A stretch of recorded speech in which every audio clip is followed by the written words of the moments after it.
নমস্কার বন্ধুরা, আমার এসকে কুকিং গার্ল চ্যানেলে আপনাদের সকলকে স্বাগত জানিয়ে আজ আরও একটি নতুন রকমের রেসিপি নিয়ে আপনাদের মধ্যে হাজির হলাম।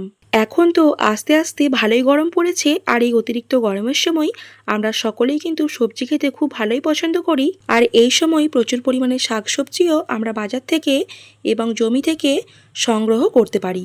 বন্ধুরা, আজ আমি আপনাদের সঙ্গে কুঁদরি দিয়ে একটি দুর্দান্ত স্বাদের রেসিপি শেয়ার করব। এই রেসিপিটি করলে কিন্তু এক থালা ভাত অনায়াসেই খাওয়া হয়ে যাবে। এই রেসিপিটি দেখতে যতটাই লোভনীয় ততটাই কিন্তু দুর্দান্ত স্বাদের হয়। চলুন তাহলে আজকের রেসিপিটি শুরু করা যাক। এখানে রেসিপিটি করার জন্য প্রথমেই একটি ঝুড়ি বা পেতেতে 500 গ্রাম মতো কুঁদরি নিয়েছি। এখানে কুঁদরিগুলি কিন্তু একদমই পাকা নয়, প্রত্যেকটা কুঁদরি খুব সুন্দর কচি এবং নরম বীজ। বন্ধুরা, এই রেসিপিটি করার জন্য একদম কচি কচি কুঁদরি নেবেন, কারণ পাকা কুঁদরিতে বীজগুলো একটু টকটক লাগে এবং খেতেও কিন্তু খুব একটা ভালো লাগে না। দেখুন, এরপর একটি পাত্রের মধ্যে পরিমাণ মতো জল নিয়েছি। ওই জলের মধ্যে আমি এখন ভালো করে কুঁদরিগুলি পরিষ্কার করে ধুয়ে নিচ্ছি। জলের মধ্যে 2 থেকে 3 মিনিট বেশ অল্প কিছুক্ষণ রাখার পর এখন ভালো করে চটকে চটকে ধুয়ে নিচ্ছি, কারণ এই সবজিগুলির খোসাগুলি ছাড়ানো হবে না, খোসা সহই রান্না করা হবে। তার জন্য পরিষ্কার করে ধুয়ে নেওয়া হচ্ছে। জল ঝরিয়ে নিয়ে জল থেকে তুলে নিয়ে একটি পাত্রের মধ্যে রেখে নিচ্ছি। এরপর আমি এই কুঁদরিগুলিকে সুন্দর করে কাটিং করে নেব। দেখুন বন্ধুরা, এখানে কুঁদরিগুলিকে সুন্দর করে কেটে নিচ্ছি। এখানে প্রতিটা কুঁদরি কিন্তু 4 পিস করে কেটে নেব। এখানে কুঁদরিগুলি দেখলেই বুঝতে পারছেন একদম কচি আর ছোট ছোট বীজের দানা। এখানে কুঁদরিগুলি যদি মোটা দানা হতো বা পাকা হতো তাহলে কিন্তু খেতে একদমই ভালো লাগবে না, তার জন্য একদম কচি কচি দেখেই কুঁদরি নিয়েছি। এখানে কুঁদরিগুলিকে সুন্দর করে কেটে নিয়ে একটি পাত্রের মধ্যে রেখে দিয়েছি। এরপর আমি এখানে এই রেসিপিটার মধ্যে আরও যেসব উপকরণগুলি দেব সেগুলি সব আস্তে আস্তে করে রেডি করে নিচ্ছি। দেখুন, এখানে কুঁদরির মতো করে একই রকম লম্বা লম্বা শেপ করে আলু কেটে নিয়েছি। আর এখানে আমি 2টো গোটা পেঁয়াজ দিয়েছি। আর এদিকে 4 থেকে 5টার মতো গোটা কাঁচা লঙ্কা, 7 থেকে 8 কোয়ার মতো রসুন, তেজপাতা, শুকনো লঙ্কা, গরম মশলা এবং টমেটো ও আদা বাটা নিয়েছি। এরপর এদিকে গ্যাসের ওভেন জ্বালিয়ে দিয়ে কড়াই বসিয়ে দিয়েছি। কড়াইয়ে সামান্য পরিমাণ মতো তেল দিলাম। এখন এরপর আলুগুলিকে ভালো করে হালকা রকম ভাজা ভাজা করে নেব। বন্ধুরা, আপনারা যদি মনে করেন আলুগুলিকে সেদ্ধ করে নেবেন তাহলেও কিন্তু সেদ্ধ করে নিতে পারেন, তাতে কোনো রকম অসুবিধা নেই। আমি এখানে একটু ভাজা ভাজা করেই করছি। সেদ্ধ করে আপনারা ভাজতেও পারেন এবং শুধু ভেজে নিতেও পারেন। দেখুন, এখানে এরপর আলুগুলির মধ্যে সামান্য পরিমাণ মতো লবণ এবং সামান্য পরিমাণ মতো হলুদ গুঁড়ো দিয়ে অল্প সময় নাড়াচাড়া করে নিয়ে বেশ কিছুক্ষণ ঢাকা দিয়ে খুব সুন্দর করে সেদ্ধ করে নেব। একদম ভাজা ভাজাও হয়ে যাবে আর খুব সুন্দর সেদ্ধও হয়ে যাবে।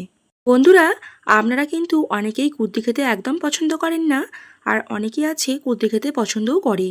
এই রকম রেসিপিটি একবার বানিয়ে দেখবেন, আশা করি সকলের ভালো লাগবে। আর যারা একদমই পছন্দ করেন না তারা অবশ্যই একবার এই রেসিপিটি বানিয়ে দেখবেন, সকলেরই কিন্তু খুব ভালো লাগবে। দেখুন, এখানে আলুটা 50% মতো সেদ্ধ এবং ভাজা ভাজা করে নেওয়ার পর আমি এখানে কুঁদরিটাও দিয়ে দিলাম।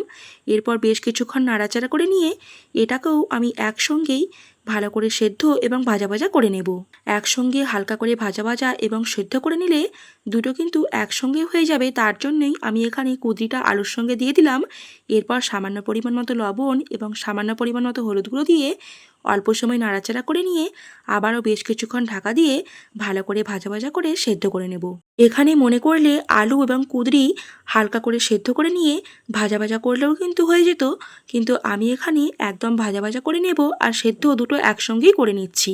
দেখুন, এখানে আলু এবং কুঁদরি একদম সেদ্ধ হয়ে গেছে আর খুব সুন্দর করে ভাজা ভাজাও হয়ে গেছে। তাই একটি পাত্রের মধ্যে তুলে নিয়ে আবারও কড়াইয়ের মধ্যে সামান্য পরিমাণ মতো তেল দিলাম। বন্ধুরা, আমি কিন্তু এখানে এই পুরো রেসিপিটি সর্ষের তেল দিয়ে করছি। দেখুন, এখানে কড়াইয়ের মধ্যে সামান্য পরিমাণ মতো তেল দিয়েছি। তেল গরম হয়ে গেছে। এরপর তেলের মধ্যে গরম মশলা দিয়ে দিচ্ছি। এখানে গরম মশলার মধ্যে আমি 2টো লবঙ্গ, দারচিনি এবং এলাচ, শুকনো লঙ্কা এবং তেজপাতা দিয়েছি। এখন গরম মশলাটা হালকা করে ভাজা ভাজা করে নিচ্ছি। তারপর আমি এখানে পরিমাণ মতো রসুন কুচি দিয়ে দেব। এখানে আমি যে 7-8 কোয়ার মতো রসুন কুচিয়ে রেখেছিলাম সেই রসুনগুলিকে হালকা করে থেতো করে নিয়েছি এবং এর মধ্যে দিয়ে দিলাম। এরপর দেখুন, এখানে আমি পরিমাণ মতো পেঁয়াজ কুচিও দিয়ে দিলাম। এরপর এই পেঁয়াজটা হালকা করে ভাজা ভাজা করে নেব। একসঙ্গে আমি লঙ্কাগুলিও দিয়ে দিলাম। এরপর সামান্য পরিমাণ মতো লবণ দেব, যাতে করে পেঁয়াজটা একটু নরম হয়ে যায় এবং তাড়াতাড়ি করে ভাজা ভাজা হয়ে যায়। এখানে এই কাঁচা মশলাগুলি এখন হালকা করে ভাজা ভাজা করে নেওয়ার পর আমি এখানে পরিমাণ মতো করে সমস্ত রকম মশলাগুলি দেব। তার আগে আমি এখানে টমেটোগুলিও হালকা করে সেদ্ধ করে নিয়ে ভাজা ভাজা করে নেব। তার জন্য আমি এখানে কেটে রাখা টমেটো কুচিগুলিও এর সঙ্গে দিয়ে দিলাম। টমেটোগুলি হালকা করে ভাজা ভাজা হয়ে গেলে আমি এখানে 1 চামচ পরিমাণ মতো আদা বাটা দেব। সেই 1 চামচ পরিমাণ মতো আদা বাটা এর সঙ্গে অ্যাড করব এবং বাকি গুঁড়ো মশলাগুলিও এর সঙ্গে দিয়ে দেব। বন্ধুরা, এখানে কিন্তু মশলাটাকে ভালো করে কষিয়ে নিতে হবে। এই রেসিপিটাতে মশলাগুলি ভালো করে কষিয়ে নিলেই সবথেকে টেস্টি এবং খেতে ভালো লাগবে। দেখুন, এখানে আমি সামান্য পরিমাণ মতো হলুদ গুঁড়ো এবং সামান্য পরিমাণ মতো জিরে গুঁড়ো এবং ধনিয়া গুঁড়ো 1 চামচ পরিমাণ মতো দিয়েছি। তার সঙ্গে আমি 1 চামচ পরিমাণ মতো লঙ্কার গুঁড়ো এবং সবার শেষে 1 চামচ পরিমাণ মতো কাশ্মীরি লঙ্কার গুঁড়োও অ্যাড করব। এখানে কালারটা একটু ভালো আসার জন্য আমি এখানে কাশ্মীরি লঙ্কার গুঁড়ো অ্যাড করব। আপনারা যদি মনে করেন কাশ্মীরি লঙ্কার গুঁড়ো দেবেন না, তাহলে কিন্তু না দিতেও পারেন, কোনো রকম অসুবিধা নেই। এখানে মশলাটা একদম শুকনো শুকনো হয়ে গিয়েছিল, তার জন্য যাতে করে ধরে না যায় তার জন্য আমি এখানে সামান্য পরিমাণ মতো জল দিয়ে এখন মশলাটাকে খুব ভালো করে কষিয়ে নিচ্ছি। দেখুন, এখানে আমি আরও 1 চামচ পরিমাণ মতো কাশ্মীরি লঙ্কার গুঁড়ো অ্যাড করলাম যাতে করে কালারটা একটু ভালো আসে। এখন এরপর হাতে অল্প সময় নিয়ে মশলাটা খুব ভালো করে কষিয়ে নিচ্ছি। দেখুন বন্ধুরা, এখানে কিন্তু মশলাটা অবশ্যই খুব ভালো করে কষিয়ে নিতে হবে। এই রেসিপিটি কিন্তু খেতে খুব সুন্দর হয় এবং বাড়ির বাচ্চা থেকে বড় সকলেই খেতে পারবে। তবে অবশ্যই লবণ এবং ঝালের পরিমাণটা ঠিকঠাক মতো করে দিতে হবে। বাড়ির বাচ্চারা খেলে আপনারা অবশ্যই ঝালের পরিমাণটা একদমই কম দেবেন।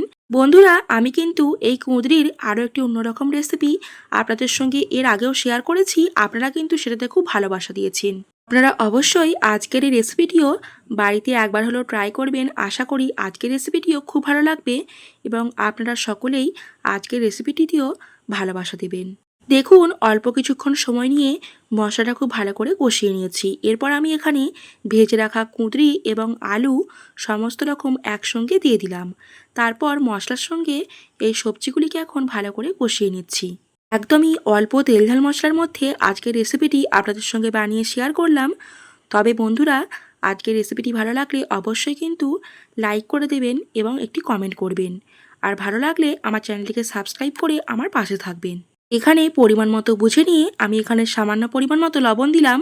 আমি এখানে যেহেতু আগেও সামান্য পরিমাণ মতো করে লবণ দিয়েছিলাম, তার জন্য একদম অল্প পরিমাণ মতো লবণ দিয়েছি। আপনারা অবশ্যই স্বাদ বুঝে নিয়ে পরিমাণ মতো করে লবণ দিয়ে দেবেন। এখানে সবজিগুলিও ভালো করে কষিয়ে নিয়েছি মশলার সঙ্গে। এরপর আমি এখানে সামান্য পরিমাণ মতো জল দিলাম যাতে করে কুঁদরি এবং আলুটা আরও ভালো করে সেদ্ধ হয়ে যায়। এই রেসিপিটা একদম গামাখা হবে, তার জন্য আমি এখানে সামান্য পরিমাণ মতো জল দিয়েছি। এই রেসিপিটাতে বেশি পরিমাণ জল দেওয়া লাগবে না, সামান্য পরিমাণ জল দিলেই চলে যাবে। দেখুন, এখানে আমি স্বাদের ব্যালেন্সটা ঠিকঠাক থাকার জন্য সামান্য পরিমাণ মতো চিনি অ্যাড করলাম। এখানে অবশ্যই আপনাদের যদি মনে হয় চিনি দিতেও পারেন, আবার না দিতেও পারেন। দেখুন, বেশ কিছুক্ষণ ঢাকা দিয়ে হালকা সময় একটু ফুটিয়ে নিয়েছি। একদম গামাখা গামাখা হয়ে গেছে। এরপর আমি একটি পাত্রের মধ্যে নামিয়ে নেব।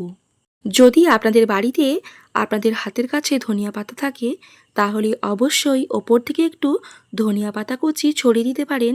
তাহলে কিন্তু সুন্দর একটা ঘ্রাণ বেরোবে এবং খেতেও খুব সুন্দর লোভনীয় হবে। যেহেতু আমার কাছে নেই তাই আমি দিতে পারলাম না, তাই বলে দিলাম।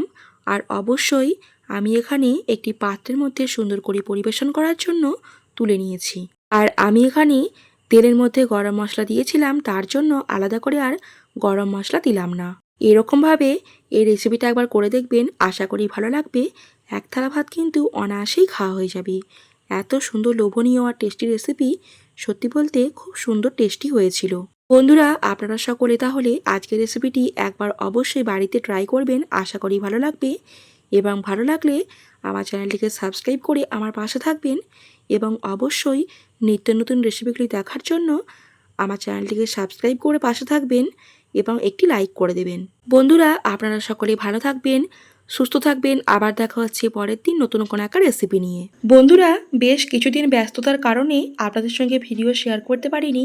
তবে অবশ্যই চেষ্টা করব এরপর থেকে প্রতিদিন ভিডিও শেয়ার করার। এখন একটু ব্যস্ততা কাটিয়ে আপনাদের সঙ্গে প্রতিদিন ভিডিও শেয়ার করার চেষ্টা করব। আপনারা কিন্তু অবশ্যই আমার পাশে থাকবেন।